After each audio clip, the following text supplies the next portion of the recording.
اعوذ باللہ من الشیطان الرجیم بسم اللہ الرحمن الرحیم ربی یسر ولا تعسر وتمم بالخیر۔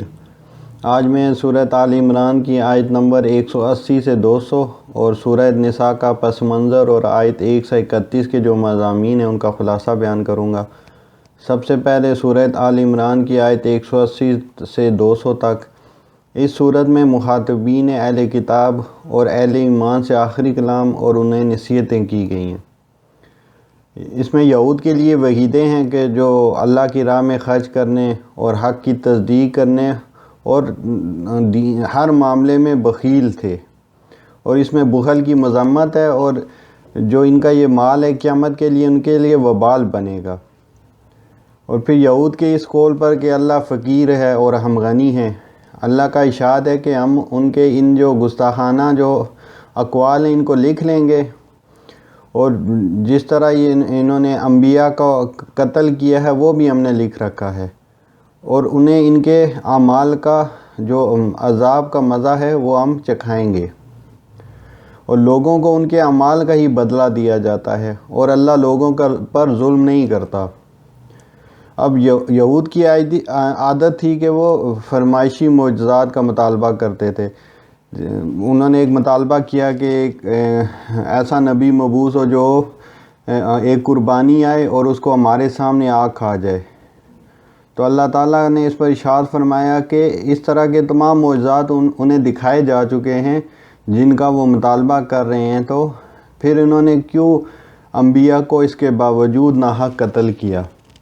اور پھر نبی پاک صلی اللہ علیہ وسلم کو تسلی دی جا رہی ہے کہ آپ سے پہلے جتنے رسول آئے ان کی قوم نے انہیں جھٹلایا تھا، اس لیے یہ بھی ماننے والے نہیں ہیں، اور یہ آپ صلی اللہ علیہ وسلم کو بھی ایسے ہی جھٹلا رہے ہیں جیسے پہلے انبیاء کو جھٹلاتے رہے ہیں۔ پھر فرمایا ہر ذی روح کو مرنا ہے اور موت کا ذائقہ چکھنا ہے۔ اب حضرت معاذ رضی اللہ تعالیٰ عنہ اور حضور صلی اللہ علیہ وسلم غزوہ تبوک سے واپسی کے سفر میں تھے، اور یہ بڑا ہی ایک مبارک سفر تھا۔ اللہ کی راہ میں جہاز سے واپس آ رہے تھے، اور اس موقع پر بھی حضرت معاذ رضی اللہ تعالیٰ عنہ نے نبی پاک صلی اللہ علیہ وسلم سے پوچھا کہ میں جنت میں کیسے داخل ہو سکتا ہوں اور جہنم سے کیسے بچ سکتا ہوں۔ اب یہ صحابہ کی فکر تھی۔ اب اس پر نبی پاک صلی اللہ علیہ وسلم نے ارشاد فرمایا شاباش، بہت صحیح جگہ پر پریشان اور سوچ رہے ہو، اور اصل جو کامیابی ہے وہ جہنم سے نجات ہے، جبکہ دنیا کی زندگی دھوکے کا سامان ہے۔ اب رہی یہ بات کہ اس دنیاوی زندگی کی تو یاد تم رکھ رہے ہو، اور اہل کتاب اور مشرکوں سے مسلمانوں کو فرمایا جا رہا ہے کہ اذیت ناک باتیں تمہیں لازماً سننی پڑیں گی، اور اگر تم ڈرتے رہو گے اور اللہ سے ڈرتے رہو گے تو یہ بڑی ہمت کے کاموں میں سے ہے، کیونکہ اس دنیا میں آزمائش ضرور ہوگی اہل ایمان کی۔ پھر بنی اسرائیل سے فرمایا کہ تم نے جو اللہ سے وعدے کیے تھے ان کا پاس کرو، کہ تم نے وعدہ کیا تھا کہ تم حق کو نہیں چھپاؤ گے، اور چند دنیاوی جو فائدوں کی خاطر حق کو پس سے پش نہیں ڈالو گے۔ پھر اللہ کی نافرمانی کرنے والے جو ہیں اس کے اللہ تعالیٰ کے عذاب سے بچ نہیں سکتے۔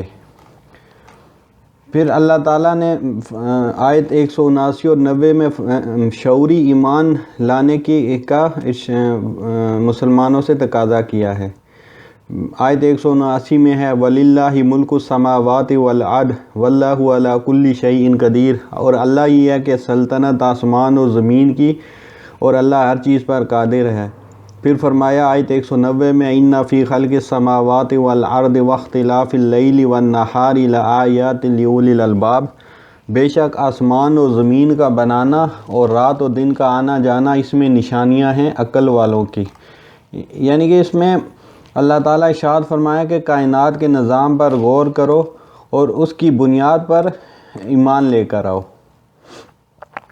پھر آیت 191 میں فرمایا الذین یذکرون اللہ قیاما وقعودا وعلی جنوبہم ویتفکرون فی خلق السماوات والارض ربنا ما خلقت ھذا باطلا سبحانک فقنا عذاب النار۔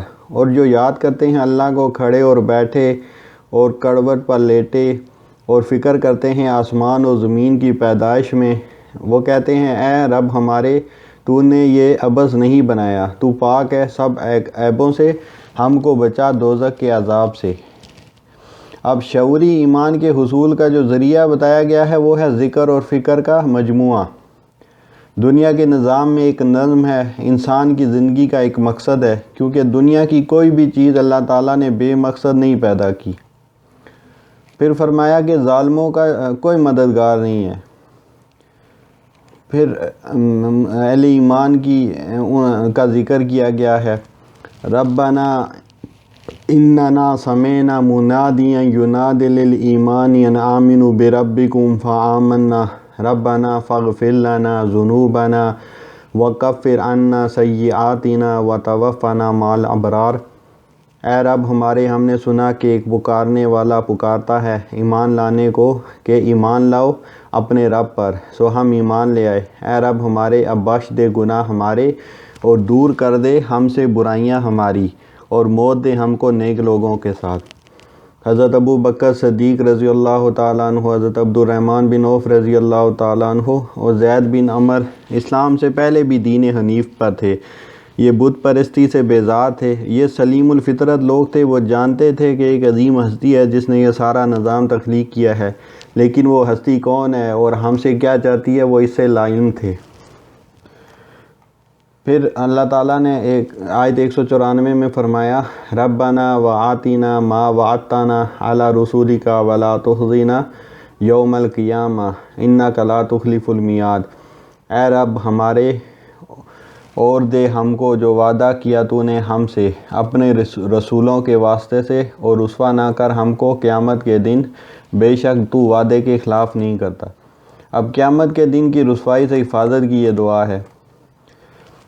اللہ تعالیٰ نے ان کی دعا قبول کی، اور اللہ تعالیٰ فرماتے ہیں کہ کسی مرد اور عورت کے اعمال وہ ضائع نہیں کرتا۔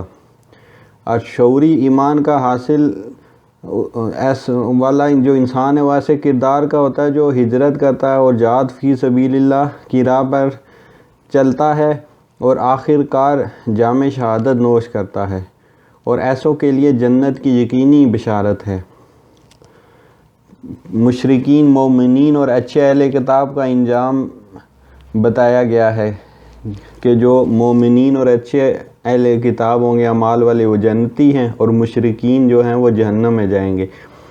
اہل کتاب میں سے ایمان لانے والوں کی تعریف کی کہ اللہ کے سامنے عاجزی کرتے ہیں اور اللہ کے آیات کو تھوڑے مول پر بیچتے نہیں ہیں۔ پھر مسلمانوں سے فرمایا کہ صبر کرو، کھڑے ہو جاؤ اور ڈٹ جاؤ۔ یہ سورۃ آل عمران کے کنکلوژن بیان کیا گیا ہے آیت نمبر 200 میں۔ پھر اس کے بعد سورۃ نساء ہے، اس کا پس منظر یہ ہے کہ یہ جو ہے زمانہ نزول اس کا 3 سے 5 ہجری کے درمیان کا جو ہے عرصہ ہے۔ حالات بہت سخت تھے، غزوہ احد میں مسلمانوں کی ہوا اکھڑ چکی تھی، اس لیے آس پاس کے جتنے بھی مشرک قبائل تھے وہ بھی مسلمانوں کے اوپر تیز ہو گئے تھے، ان کے حملے ہونا شروع ہو گئے تھے۔ پھر جو منافقین تھے انہوں نے بھی اپنی سازشیں تیز کر دی تھی، یہود اس میں خاص طور پر پیش تھے۔ احد کا مارکہ انہی کی سازشوں کا نتیجہ تھا، خصوصاً جو کعب بن اشرف یہودی سردار تھا، اس نے خاص طور پر مشرکین کو مسلمانوں کے خلاف ابھارا تھا۔ مدینہ میں اس وقت یہود کے 3 قبائل تھے، بنو قینقاع، بنو نذیر اور بنو قریظہ۔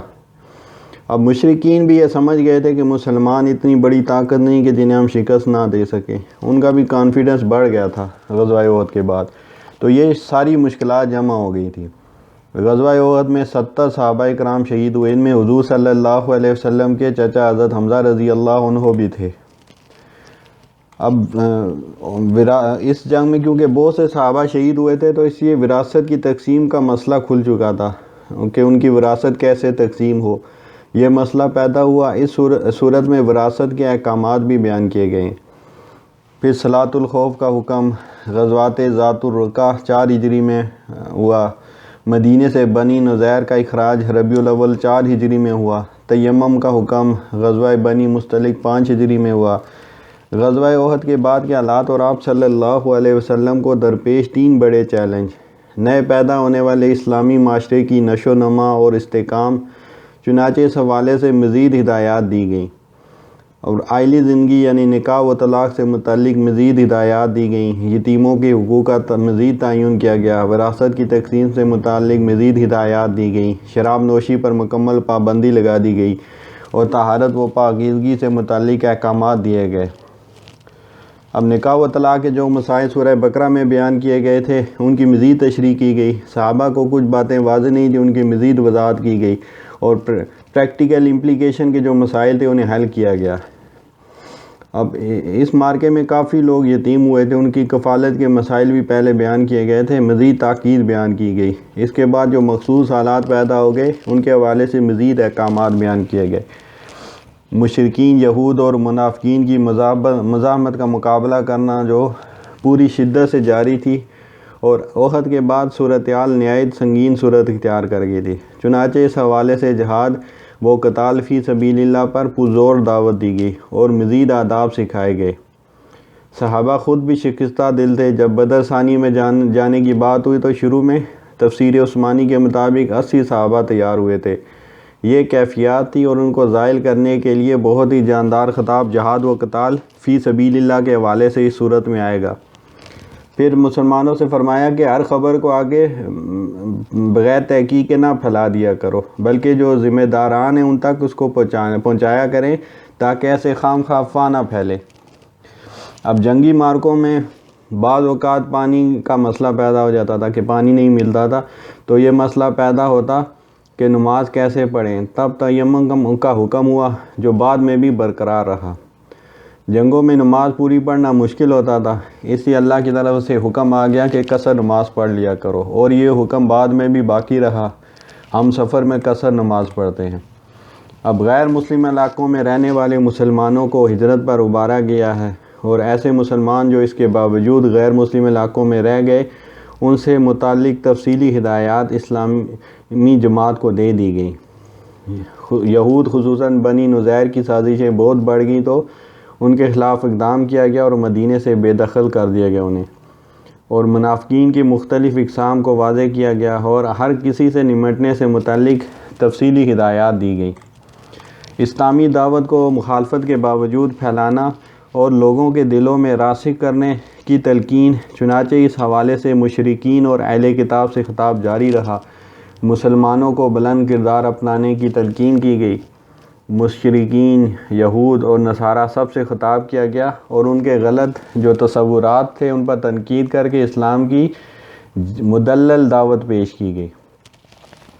اب سورۃ نساء آیت 131 میں متعدد احکامات کا ذکر ہے۔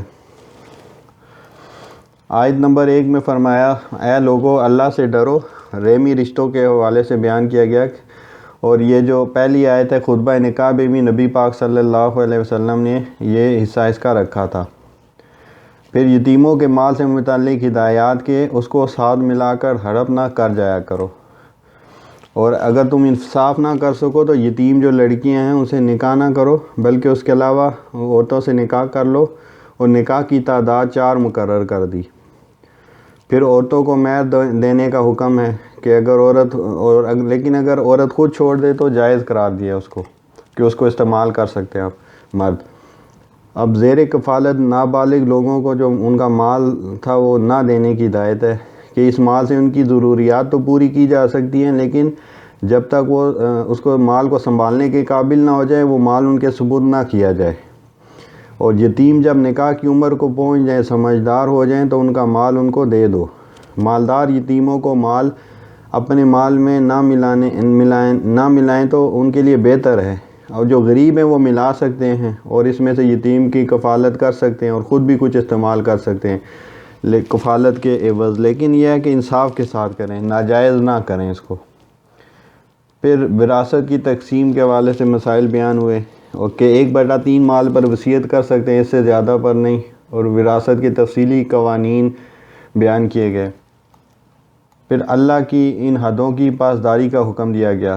اب ابن ماجہ کی روایت ہے کہ نبی پاک صلی اللہ علیہ وسلم نے ارشاد فرمایا کہ حضرت انس رضی اللہ عنہ سے مروی ہے کہ جو شخص یہاں پر وراثت کا حق نہیں دیتا تو اس کا جو حق وراثت ہے وہاں یعنی جو جنت ہے وہ اس سے لے لیا جائے گا۔ زنا سے متعلق ابتدائی حکم کے 4 گواہ جو ہیں وہ لازمی ہیں ہونا، اور پھر ایسی عورتوں کے لیے یہ حکم تھا کہ موت تک ان کو گھر میں قید کر دیا جائے۔ پھر فرمایا جو دو یعنی مرد وہ عورت یا بعض مفسرین کے نزدیک مرد اگر برائی کا کام کریں تو ان کو سزا دینے کا حکم ہے کہ جب تک وہ توبہ نہیں کر لیتے۔ اب بعض نے اس حکم کو زنا کے لیے اور بعض نے لواطت کے لیے خاص کیا ہے اور بعض نے دونوں کے لیے کیا ہے۔ اب گناہ ہو جانے کے بعد فوراً استغفار جو کرنے والے ان کو اللہ معاف کر دیتا ہے، وہ جو عادی گناہ گار ہوتے ہیں یعنی کہ جو برائیوں پر اصرار کرنے والے ہوتے ہیں ان کی توبہ قبول نہیں ہوتی اور موت کے وقت توبہ قبول نہیں ہوتی۔ اسی طرح جو کفار ہیں، جو کافر ہے، اس کی بھی کوئی توبہ نہیں ہے جب تک وہ ایمان نہیں لاتا۔ اب پھر ایک برائی یہ تھی کہ جو عرب میں باپ کی بیویوں کو ورثے میں لے لیتے تھے، اس کی ممانعت کی گئی ہے۔ جاہلیت میں سوتیلا بیٹا، بھائی یا کوئی اور وارث عورت کا مالک بن جاتا اور کبھی ان سے نکاح کر لیتا اور کبھی نکاح کے بغیر ہی رکھ لیتا۔ اب عورت کو طلاق دینے کے بجائے تنگ کرتے رہنے کی ممانعت ہے۔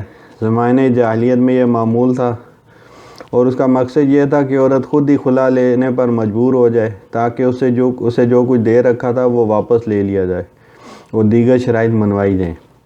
عورت اگر بے حیائی کا کام کرتی ہو تو دیا ہوا مال واپس لینا جائز قرار دیا گیا ہے۔ عورت کی عادات بری بھی کیوں نہ لگتی ہوں، ان سے اچھے سلوک کی تاکید کی گئی ہے۔ اور پھر مہر کی کوئی مقدار مقرر نہیں ہے، اور طلاق کی صورت میں جو مال دے رکھا ہو مہر کی صورت میں وہ واپس لینے کی ممانعت کی گئی ہے۔ اب سوتیلے بچے اپنی ماں سے نکاح کر لیتے تھے زمانے جاہلیت میں، اس کی ممانعت آ گئی۔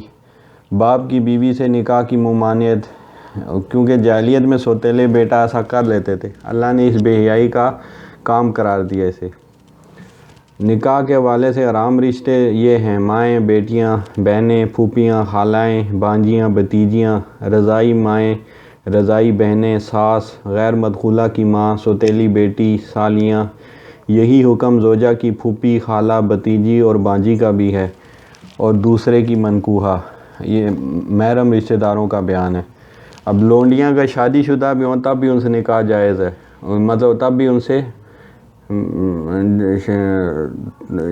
تعلقات قائم کرنا جائز ہے۔ اور باقی سے نکاح، اس کے علاوہ جو عورتیں ان سے نکاح جائز ہے لیکن اس کے لیے 4 شرائط بیان کی گئی ہیں: ایجاب و قبول، مہر کی ادائیگی اور گھر میں بسانے کے لیے، نہ کہ محض شہوت رانی کے لیے۔ یہ معاملہ چوری چھپے نہ ہو بلکہ کم از کم 2 گواہ اس پر لازمی ہوں۔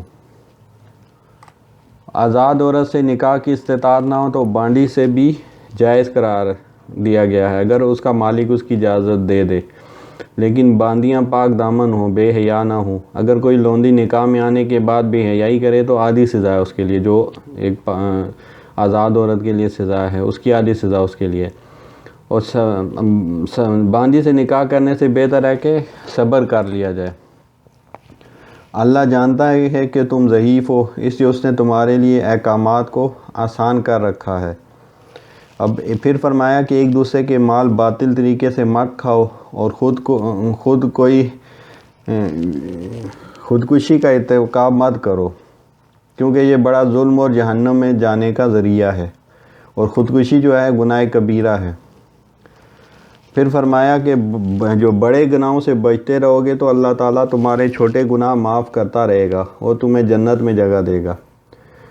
چھوٹے گناہ تو معاف ہوتے رہتے ہیں، ایک نماز سے دوسری نماز تک، ایک رمضان سے دوسرے رمضان تک، ایک عمرے سے دوسرے عمرے کے درمیان، لیکن کبیرہ گناہ توبہ کے بغیر معاف نہیں ہوتے۔ امام الذہبی رحمۃ اللہ علیہ نے 70 گناہ کبیرہ ذکر کیے ہیں۔ وما علینا الا البلاغ۔